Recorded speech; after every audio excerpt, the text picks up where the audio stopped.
கர்த்தர் நல்லவர், ஒரு கிருபை என்றும் உள்ளது. இந்த ஆராதனைக்கு வந்த ஒவ்வொருவரையும் கர்த்தராகிய ஆண்டவராகிய இயேசு கிறிஸ்து நாமத்தினாலே உங்களை வாழ்த்தி வரவேற்கிறேன். கர்த்தர் கொடுத்த இந்த புதிய மாதத்துக்காக ஸ்தோத்திரம். ஆண்டவராகிய தேவன் எப்படி ஒரு அன்பான தேவனாக இருக்கிறார். ஒரு 4 மாதங்களை கர்த்தர் அற்புதமாக முடித்தார். 5ஆம் மாதத்தில் ஆண்டவராகிய தேவன் அற்புதமாக கர்த்தர் முடித்து கொடுக்க போகிறார்.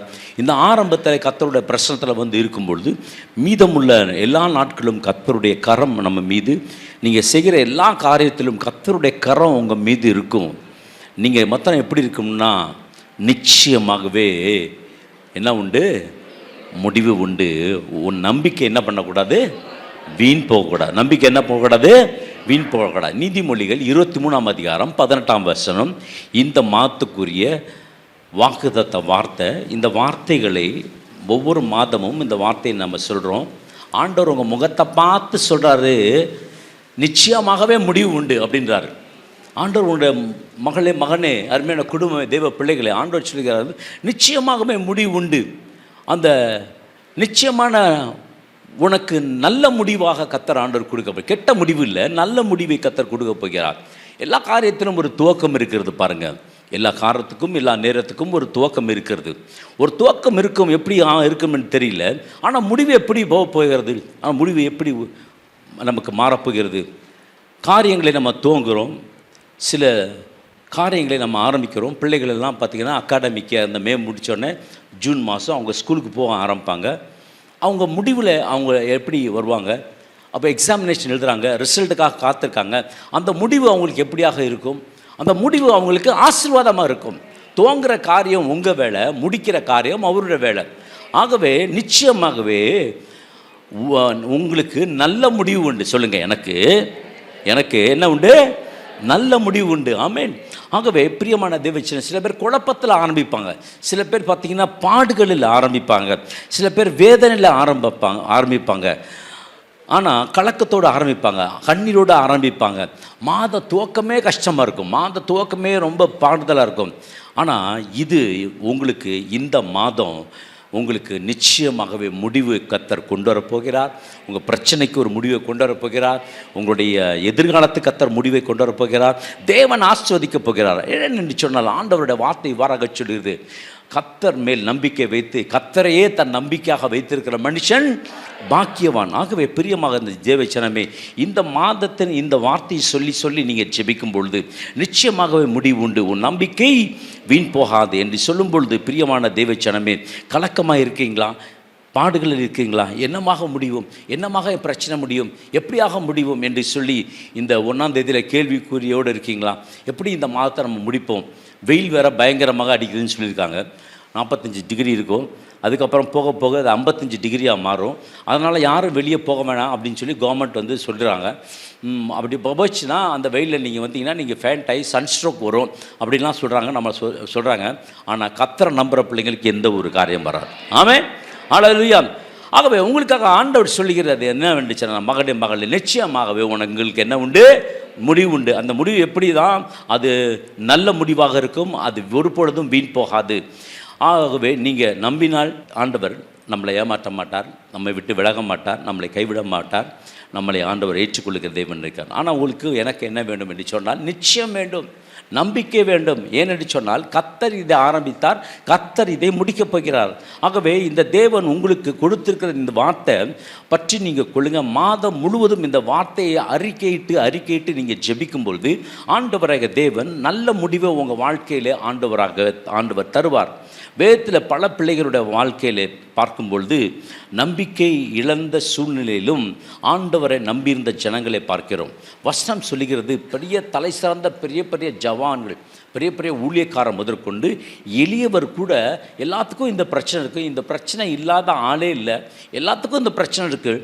ஆனாலும் பிரியமான தேவச்சனமே, வேதத்தில் பதிவு பட்டப்ப பெரிய தலைவர்களும் பெரிய தீர்க்கதர்சியும் பெரிய ராஜாக்களும் இந்த பிரச்சனை கூட தான் கடந்து வருகிறார்கள். சங்கீதம் 119:16 சொல்லுகிறது, நான் பிழைத்திருப்பதற்கு உமது வார்த்தையின்படி என்னை ஆதரித்தருளும், என் நம்பிக்கை விருதாவாய் போக என்னை வெட்கத்திற்கு உட்படுத்தாதேயும். ஆமா, நம்பிக்கை என்ன ஆண்டவர் சொல்றாருன்னா, நம்பிக்கை விருதாவாய் வெட்கத்துக்கு உட்படுத்தாயும். ஆண்டவர் உங்களை என்ன வெட்கப்படுத்த மாட்டாருங்க. நம்புறவங்க ஆமென் சொல்லுங்களேன். ஆண்டவர் உங்களை என்ன செய்ய மாட்டார், வெட்கப்படுத்த மாட்டார். உன் நம்பிக்கை என்ன பண்ணாவது, வீண் போகாது. ஆகவே வாழ்க்கையில் வெட்கப்பட்டு போகிற காரியங்கள் நிறைய இருக்கும். நிறைய காரியத்தில் நம்ம மூழ்கி போயிருப்போம். அவ்வளோதான், இது எந்திரிக்காது, இந்த கேஸ் அவ்வளோதான் செய்யாது அப்படின்லாம் நம்ம உலகம் நினைக்கும். இது உலகத்தை நினைக்கிற காரியங்கள். ஆனால் ஒரு நாள் கூட தாவீது நான் வெட்கப்பட்டுட்டேன் அப்படின்னு சொன்னதே கிடையாது. தாவீது சொல்கிறான், என்ன சொல்கிறான்னா, எல்லா இடத்திலும் சங்கீதக்காரன் சொல்கிறான், நான் வெட்கப்பட்டு போவதில்லை. யோவேல் 2:26 சொல்லுகிறது, என் ஜனங்கள் ஒரு பொழுதும் வெட்கப்பட்டு போவதில்லை. ஆகவே நிச்சயமாக என்ன உண்டு, முடிவு உண்டு. நம்பிக்கை என்ன செய்யக்கூடாது, வீண் போகாது. நல்லா சொல்லுங்க, உடனே நம்பிக்கை வீண் போகாது.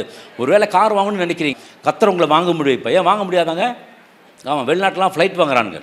ஆகவே அப்போ ஆண்டவர் ஆசீர்வதிச்சானா பிச்சைக்காரத்தனமாக இருக்கணுமா? இல்லை, கர்த்தர் ஆசீர்வதித்தா ராஜரீக அபிஷேகம் உங்களுக்குள்ள எனக்குள்ளே உண்டாக வேண்டும். ஒரு பொழுது வெட்கப்பட்டு போவதில்லை. மற்றவருக்கு முன்பாக சொன்னிய ஆலயம் போனிய, ஜவான்னு போனிய, பைபிள் போனிய, பெண்ணாச்சு அப்படின்னு சொல்கிற மக்கள் தான் நம்மை சூழ்ந்திருக்கிறார்கள். அதன் மத்தியில் ஆண்டவர் சொல்கிறார், நிச்சயமாகவே முடிவு உண்டு, உன் நம்பிக்கை வீண் போகாது. ஆகவே முக்கியமான சூழ்நிலையில் ஆண்டவராகிய தேவன் பாருங்கள், எசேக்கியாவுக்கு முக்கியமான ஒரு சூழ்நிலை வருகிறது. அவனுடைய சூழ்நிலை எப்படி என்று சொன்னால், ராப்சாக்கே வந்து பயங்கரமாக கேவலமாக பேசுகிறான், காதில் கேட்க முடியாது. இதில் வேதத்தில் குறிப்பிடாத வார்த்தைகளெல்லாம் இருக்கிறது, அதெல்லாம் வேதத்தில் போடலை. ரொம்ப மோசமாக பேசுகிறான். யாரை? எசேக்கியாவை. எசேக்கியா பயந்து நடுங்கி கொண்டிருக்கான். அதுக்கு பதிலாக எசேக்கியா ஏதாவது பேசுகிறானா, வசனம் சொல்கிறது, ஒரு வார்த்தை கூட அவன் பேசலையாம். ஒரு வார்த்தை கூட அவன் பேசலையாம். அவன் பேசல, அவனுடைய மக்களையும் பார்த்து சொன்னான், அவனுக்கு எதிராக எந்த ஒரு வார்த்தையும் பேசல. பி சைலண்ட், அமைதலாக இருந்துருங்க, அது ஆசீர்வாதம். இருக்கீங்களா?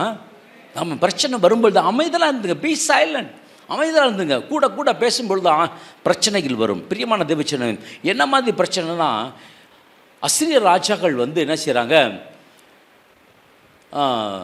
இந்த பட்டணத்தை, இஸ்ரவேல் பட்டணத்தை வந்து முற்றுகை போட வந்துட்டாங்க, பக்கத்தில் நெருங்கிட்டாங்க. அந்த மாதிரி நேரத்தில் ராஜா மிகவும் பயந்து போனான். நம்மளை போகிற ஒரு மனுஷன்தான் எசேக்கியா. எவ்வளோ படைபலம் இருந்தாலும் ஒரு பிரச்சனைன்னு வரப்போ ஆடி போயிடுறாங்க. எஸ்ஐயா 37:3 எடுத்து வாசித்து பாருங்களேன். இவர்கள் அவனை நோக்கி, இந்த நாள் நெருக்கமும் கண்டிதமும் தூஷணமும் அனுபவிக்கிற நாள், பிள்ளை பேரு நோக்கி இருக்கிறது, பெறவோ பலன் இல்லை. இந்த மாதம் பலன் இல்லைங்க. நெருக்கமான நாள், கண்டிதமான நாள், தூஷணமான நாள், பெற பலன் இல்லை. அவ்வளோ பலனே கிடையாது. ஒருவேளை உங்களுக்கு நான் சொல்கிறேன், உங்களுக்கு பலனே இருக்காது, ஆனாலும் கர்த்தர் நடத்துவார். உங்களை பலப்படுத்த கிறிஸ்துவால எல்லாவற்றும் செய்ய உங்களுக்கு பலன் உண்டு. பிரியமான தேவச்சனமே, ஏசாட்ட சொல்லி அனுப்புகிறான், இந்த நாள் கண்டிதமான நாள், இந்த தூஷணமான நாள், இந்த நாள் நெருக்கமான நாள், எங்களுக்கு இந்த நாள் எங்களுக்கு பிள்ளை பெற நோக்கி இருக்கிறது, பெறவோ பலன் இல்லை, பலனே இல்லை. இன்னைக்கு தைரியம் கொள்ளுங்க, கர்த்தர் உங்களை ஆஸ்வதிப்பார். இந்த மாதத்தை கர்த்தர் ஆஸ்வதிப்பார். இந்த பிரச்சனையெல்லாம் சொல்லி அவன் ஜெபிக்கிறான். யார்கிட்ட? ஏசாயா சொல்கிறான், நீ போ, கர்த்தர் இருக்கார், உன்னை கைவிட மாட்டார், நீங்கள் தைரியம் கொள்ள வேண்டும், இந்த மாதத்தை நான் கடந்து செல்லுவேன். என்ன நடந்தது? 1,85,000 பேர் ஒரு தேவதூதன் வானத்திலிருந்து இறங்கி வந்து சீரிய படையை 1,85,000 பேரை நிர்மூலமாக்கி போட்டது தான் அவனுடைய நம்பிக்கை. ஆமே, நம்பிக்கை வீண் போகாது. ஹல்லேலூயா. நிச்சயமாகவே முடிவு உண்டு, நம்பிக்கை வீண் போகாது. பிரியமான எசேக்கியாவுக்கு இன்னொரு பிரச்சனை வந்தது. என்ன பிரச்சனைன்னு சொன்னால், வியாதிப்பட்டு போனான். அவன் மரண தருவாயில் இருக்கிறான். ஏசாயா சொல்கிறாரு, இவன் காரியத்தெல்லாம் ஆயத்தப்படுத்த, நீ மறிக்க போகிற அப்படின்னு அந்த வார்த்தையை கேட்ட உடனே. ஆனால் எசேக்கியா சும்மா விடலை, இரவும் பகலும் அழுது அழுது அழுது அழுது ஜெபிக்கிறான். அந்த ஏசாயா 38:10-12 வரைக்கும் இருக்குது, நீங்கள் படிச்சுக்கோங்க அப்புறமேலு.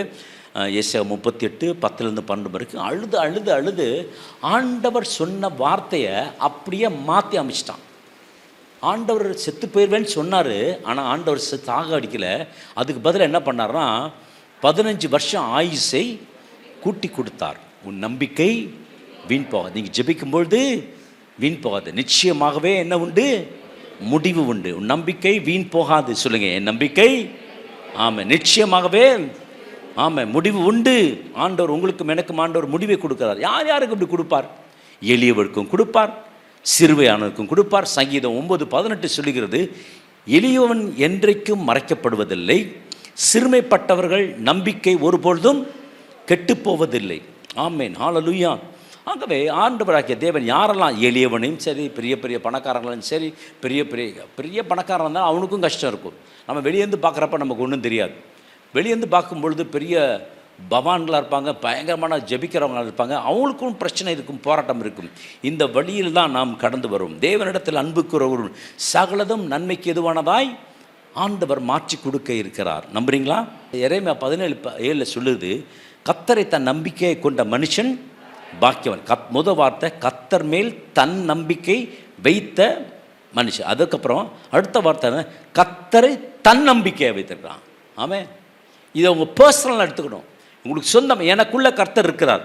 கர்த்தர் மேலே நம்பிக்கை வைப்பது வேற, கர்த்தரே எனக்குள்ளே இருக்கிறார் அது வேற. அந்த விசுவாசத்துக்குள்ளே வரும்படியாய் கர்த்தர் உங்களை ஆசீர்வதிக்கிறார். ஒருவேளை கடனில் இருக்கலாம், ஒருவேளை கஷ்டத்தில் இருக்கலாம், ஒருவேளை பாடுகள் இருக்கலாம், ஒருவேளை உபத்திரத்தில் இருக்கலாம், ஒருவேளை வேதனையில் இருக்கலாம். இன்றைக்கு ஒரு நற்செய்தி, உன் நம்பிக்கை வீண் போகாது. கர்த்தர் உங்களோடு கூட என்னோடு கூட இருக்கிறார். ஆமென், ஹல்லேலூயா.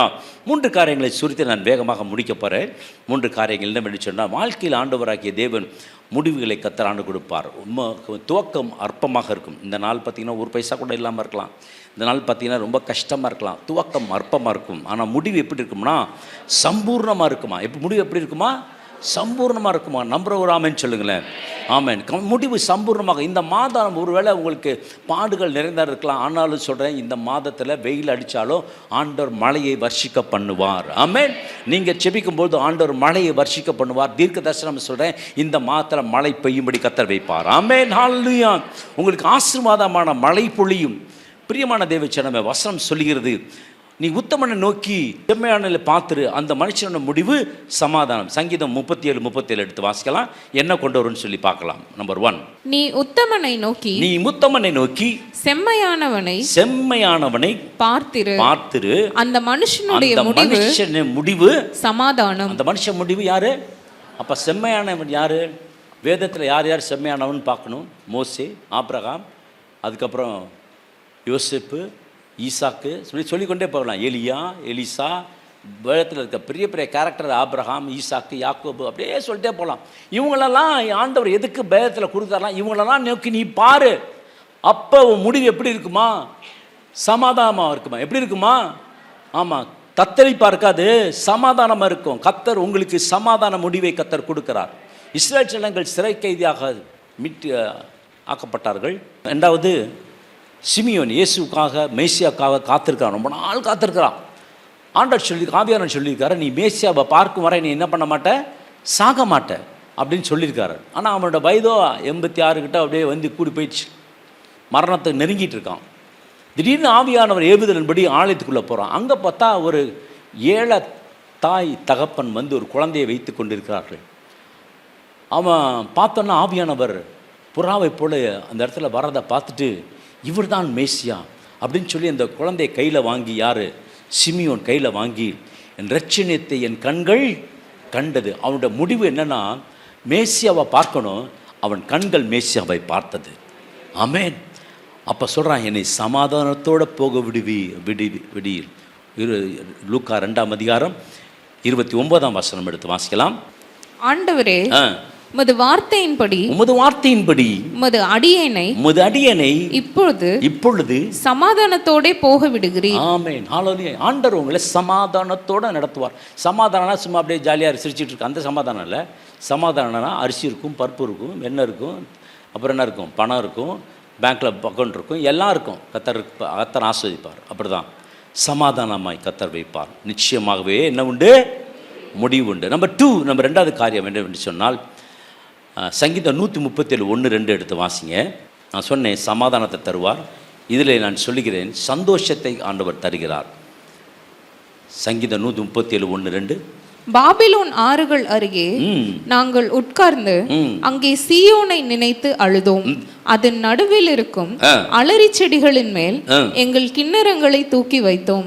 எங்களை சிறைப்பிடித்தவர்கள் அங்கே எங்கள் பாடல்களையும் எங்களை பாழாக்கினவர்கள் மங்கள கீதத்தையும் விரும்பி சீயோனின் பாட்டுகளில் சிலதை எங்களுக்கு பாடுங்கள் என்று சொன்னார்கள். கர்த்தரின் பாட்டை அந்நிய தேசத்தில் நாங்கள் பாடுவது எப்படி? நாங்கள் இதை வச்சுதான் கேட்டிருக்கீங்களா? போனியம் கேட்டிங்கன்னா அந்த பாட்டு தான். இதை வச்சு தான் பாடுவாங்க. விவேரன் அப்படின்னு இருக்கு, சூப்பராக இருக்கும் அந்த பாட்டு. இதை அந்த பாட்டை இந்த சங்கீதத்திலாம் எடுத்து பாடியிருப்பாங்க. ஆகவே அவங்க அந்நிய தேசத்தில் எப்படி இருக்காங்கன்னா, கஷ்டத்தோடு இருக்காங்க. நல்லா இருந்தானுங்க, இவனுடைய திமிருனால பாகால வழங்கினதுனால ஆண்டவர் சிறைக்கு ஆண்டவர் அனுப்பிச்சிட்டாரு. அப்போ எங்கன்னா பாபிலோன் இருக்கான், பாபிலோன் 6 உட்காந்து சொல்கிறான், சியோனில் நாங்கள் அப்படி இருந்தோம், அப்படி பாடினோம், இப்படி செஞ்சோம்.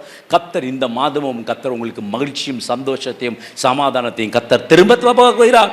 உங்களுடைய சிறையிருப்பு மாறப்போகிறது. ஆமென், ஹல்லேலூயா, ஸ்தோத்திரம். பிரியமான தேவஜனமே, எஸ்தர் ராஜ்யத்தை பற்றி உங்களுக்கு தெரியும். எஸ்தர் 9:1 சொல்லும், காரியம் மாறுதலாய் முடியும். அந்த நாட்களிலே முருகதாய் நிமித்தம் யூதர்கள்லாம் அழிக்கப்படாத ஒரு சட்டம் வந்தது. அந்த நாட்களில் யூதர்கள்லாம் அழிந்து போவார்கள் என்று சொல்லி ஒரு சட்டம் இருந்தது. எல்லாத்தையும் கொலை செய்வார்கள். ஆனால் எஸ்தர் ராஜாத்தி என்ன செய்தாலாம், உபாசத்தை ஜெபித்த பொழுது வசனம் சொல்கிறது, காரியம் மாறுதலாய் முடிந்தது. உங்களுக்கும் இந்த மாதத்தில் காரியம் மாறுதலாய் முடியும். நிச்சயம் முடிவு உண்டு. நம்பிக்கை வீண் போகாது. ஆமென். யோபோட ஆரம்பத்தை வாழ்க்கை பார்த்தீங்கன்னா, உம்முடைய துவக்கம், யோபு 8ஆம் அதிகாரம் 7ஆம் வசனம் எடுத்து வாசிக்கலாம். உம்முடைய துவக்கம் அற்பமாய் இருந்தாலும் உம்முடைய முடிவு சம்பூரணமாய் இருக்கும். ஆமென். எப்படி இருக்குமா? ஆமாம், நான் சொன்ன உங்களுக்கு ஆண்டவர் என்ன கொடுப்பாருன்னா, சமாதானத்தை கொடுப்பார். 2வது சந்தோஷத்தை கொடுப்பார். 3வது என்ன கொடுப்பாருன்னா, சம்பூர்ண ஆசீர்வாதம். அது என்னங்க சம்பூர்ணம்? எல்லாத்துலேயும் ஆசீர்வாதம்.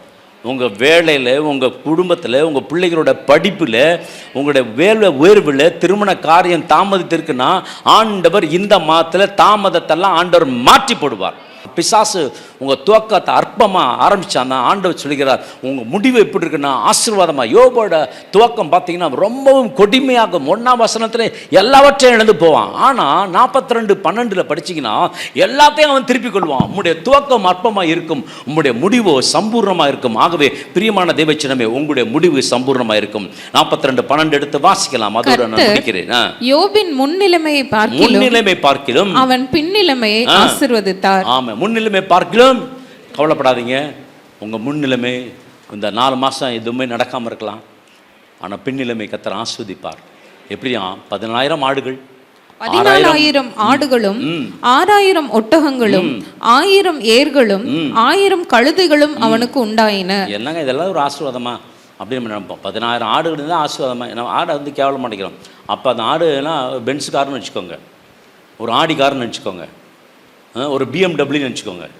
14. ஒரு பெங்களூர் ஒருத்தர் இருக்கான், கிட்டத்தட்ட 140 BMW கார் வச்சுருக்காரு. அவர் பார்பர், முடிவெட்டுறவர்.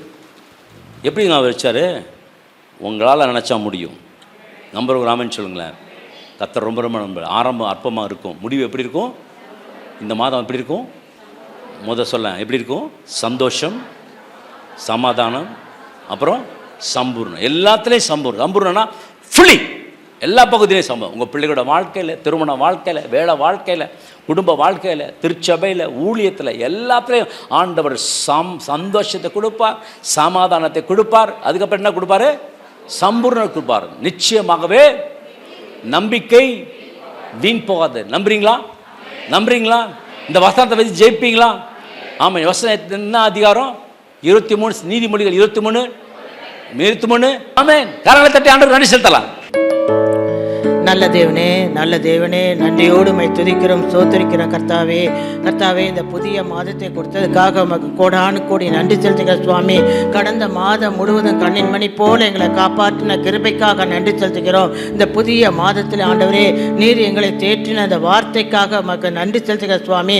நிச்சயமாகவே முடிவு உண்டு, நம்பிக்கை வீண் போகாது என்ற வார்த்தை ஆண்டவரே ஒவ்வொரு நாளும் எங்களை தட்டி எழுப்பி, ஆண்டவரே நீர் பெரியவர் என்பதையும், நீர் உயர்ந்த தேவன், நீர் அற்புதங்களை செய்பவர், நீ அதிசயமானவர் என்பதை நாங்கள் காணத்தக்கதாக கர்த்தர் எங்கள் வாழ்க்கையிலும், தனிப்பட்ட வாழ்க்கையிலும், குடும்ப வாழ்க்கையிலும், ஆண்டவரே ஊழிய பாதையிலும் கர்த்தருடைய கரம் அதிகமாக கடந்து வரும்படிக்கு நாங்கள் ஜெபிக்கிறோம். இதோ கர்த்தருடைய தேவனாகிய கர்த்தர் எனக்கு துணை செய்கிறார். அதனால் நான் வெட்கப்பட்டு போவதில்லை, நான் வெட்கப்பட்டு போவதால் என் முகத்தை கற்பாரே போலாக்கினேன் என்ற வார்த்தைப்படி எந்தெந்த காரியங்களை நாங்கள் வெட்கப்பட்டு ஆண்டவரே தலை குனிந்து நிற்கிறோமோ எல்லா காரியங்களும் கர்த்தர் எங்களுக்கு துணை செய்வதால் ஆண்டவரே நாங்கள் ஒரு நாளும் வெட்கப்பட்டு போக மாட்டோம். கர்த்தர் எங்கள் தலையை உயர்த்துகிற தேவனாக இருந்த ஆண்டவரே நிச்சயமாக எங்களை ஆசீர்வதித்து நிரந்தரமாக சந்தோஷத்தினாலும் சமாதானத்தினாலும் செழிப்பினாலும் ஆண்டவரே பெரிய பெரிய சாட்சிகளை நீ கொண்டு நிறுத்துவதற்காக உமக்கு நன்றி. இந்த நாட்களில் ஏற்படக்கூடிய எல்லா வறட்சியும் நீங்கி போகட்டும் ஆண்டவரே. ஆண்டவரே நிலப்பரப்புல இருக்கிற வறட்சி நீங்கி போகட்டும், குடும்ப காரியங்கள் இருக்க வறட்சி நீங்கி போகட்டும். கர்த்தரின் செழிப்புள்ள மழை ஆண்டவரே பின்மாறி மழை இந்த நாளில் கடந்து வருவதற்காக உமக்கு நாங்கள் நன்றி செலுத்துகிறோம், நன்றி செலுத்துகிறோம், நன்றி செலுத்துகிறோம். நிச்சயமாகவே நிச்சயமாகவே ஆசீர்வாதத்துக்கு உரியவர்கள் நாங்கள் அதை சுதந்திரித்துக் கொள்கிறோம். இயேசுவின் நாமத்தில் சுதந்திரித்துக் கொள்கிறோம். நிச்சயமாகவே முடிவு உண்டு. எங்க நம்பிக்கை வீண் போகாத ஆண்டவரே, வீண் போகாத ஆண்டவரே. கண்மலையாக கிறிஸ்துவ மேல வைத்திருக்கிற நம்பிக்கையில் ஆண்டவரே இந்த நாள் ஒரு ஜீவன் ஊற்றப்படுவதற்காக நன்றி செலுத்துகிறோம், நன்றி செலுத்துகிறோம், நன்றி செலுத்துகிறோம். இயேசு கிறிஸ்துவின் வல்லமை உள்ள திருநாமத்தை கொண்டு நாங்கள் ஜெபிக்கிறோம். எங்கள் ஜீவன் அன்பு கிருபை நிறைந்த நல்ல இயேசு. ஆமென், ஆமென், ஆமென். ஜெப தேவைக்கு 9894913619.